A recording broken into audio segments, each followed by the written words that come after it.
And hello, good evening viewers. Welcome to Science TV Prime News. My name is Ruth Wairimo and our sign language interpreter is Wanjangede.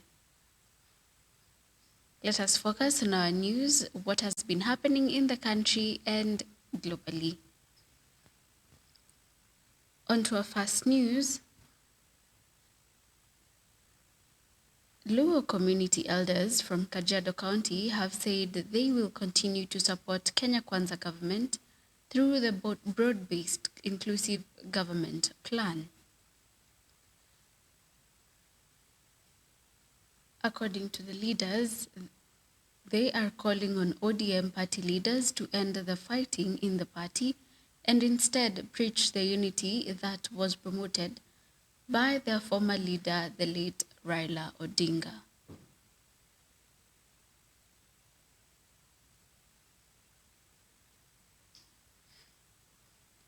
And moving on to our next news, the modern oxygen production plant at Kerugoya Hospital has helped reduce the budget for purchasing the gas from outside Kirinyaga County.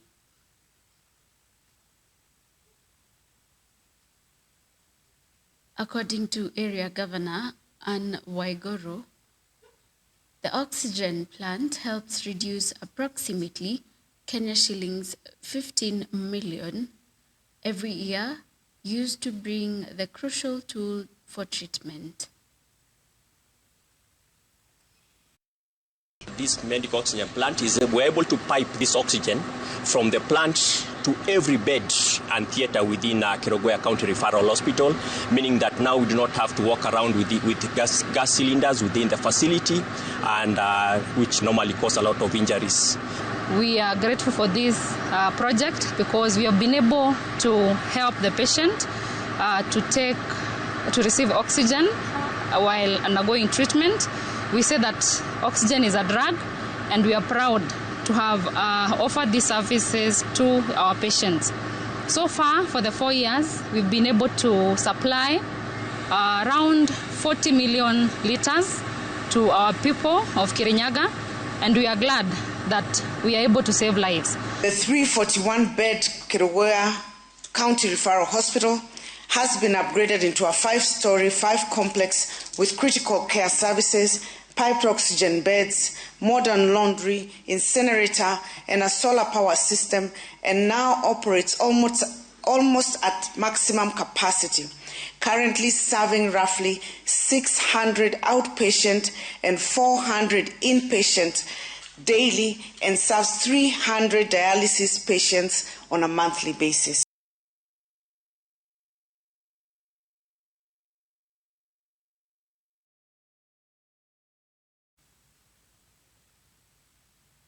And moving on, a few days after residents of Mariakani in Kilifi County held protests claiming a lack of involvement in local road construction, the Kenya National Highways Authority, Kenha, has now organized a public forum to create awareness regarding the project's implementation.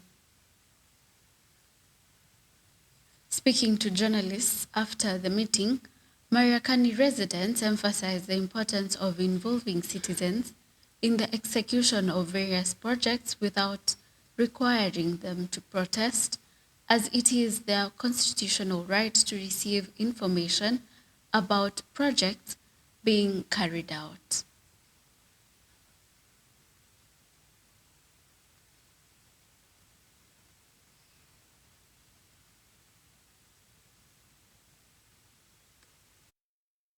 Serikali ama mashirika yanayohusika katika any project anywhere wasingoje wananchi waandamane ndio watoe design of a project, because mwananchi akona right ya access to information, timely access to information, kabla ya wao kwenda kwanza kuandamana kuleta vurugu. Leo hii tumeona ya kwamba wakati washikadau wanaamua kufanya vitu vya sawa na kufanya the right thing and engaging the community through the right process na kuengage engage in a public, the way it says public participation, it's a public thing, waweze kuengage into that. Tunaona ya kwamba ni kitu ambacho wananchi wanaweza kuappreciate sana. Leo hii thousands and thousands ya residents wa Mariakani wamefunga biashara zao, wamefunga kazi zao, wamekuja hapa ili sauti zao ziweze kusikika. Mimi kitu kimoja tu nitaomba kuhimiza watu wetu wa Mariakani na wakazi wetu wa Mariakani, tuzidi kuwa macho na kuangazia vitu kama hivi kuweza kufanyika katika njia inayotakikana, lakini pia kuwaomba tusiweke siasa katika miradi ambayo inakuja kwetu. Kwa kusema kweli ni kwamba wakati wa malipo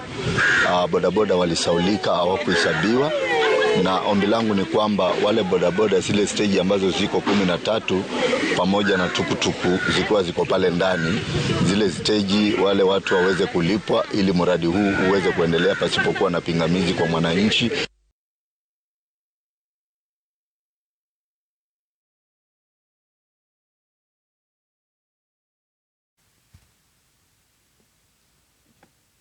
And the Cabinet Secretary for Gender and Children Services, Hannah Cheptumo, alongside Principal Secretary Karen Angengo, launched an emergency education support and mentorship program implemented by the Child Welfare Society of Kenya. All-day secondary schools in Nyando sub-county are set to receive food. The CS called for an end to all forms of violence against children. They reaffirmed the government's commitment to safeguarding children's rights, promoting child participation, and ensuring continuity of learning during emergencies.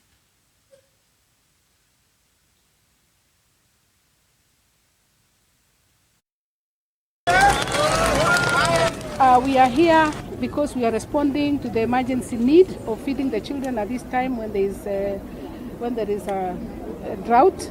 But in this particular place, it is not necessarily the drought, but because of the floods which occasionally come here. And because of that, children are not able to come to school because of lack of food. So we have come here to bring food, to bring dignity kits for the boys and girls. We've come here to bring sanitary pads, to bring exercise books, to ensure that no child is at home because of lack of either sanitary pads or because of lack of food. So we are coming here to reinforce the government's directive that every child should go to school. As you are aware, we are told that some of the grade 10 children have not yet reported to school. It is something that we have affirmed today, that every child should be in school, whether you have school fees or not, whether you have uniform or not. Also, we are here to say that as a society, let us also keep the good values. It is not only education. We also must ensure that we do the right thing.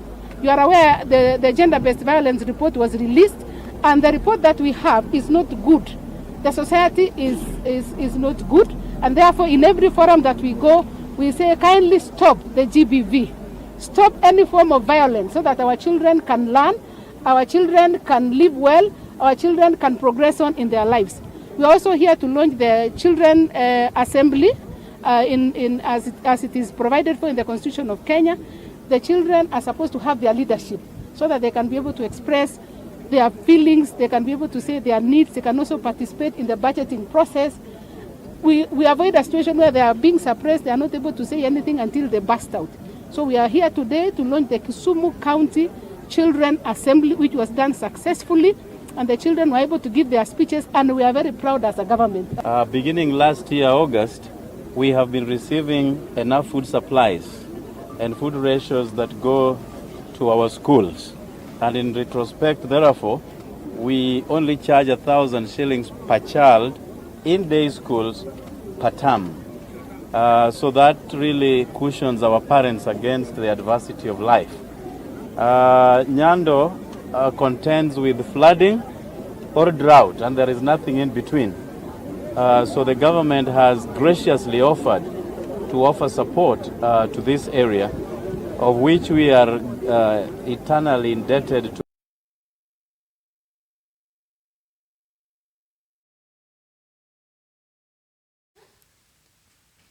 Thank you for staying tuned at Science TV Prime News. You have been with me, Ruth Wairimo. And our sign language interpreter doing the voicing, Wanjangede. Have a good night and goodbye.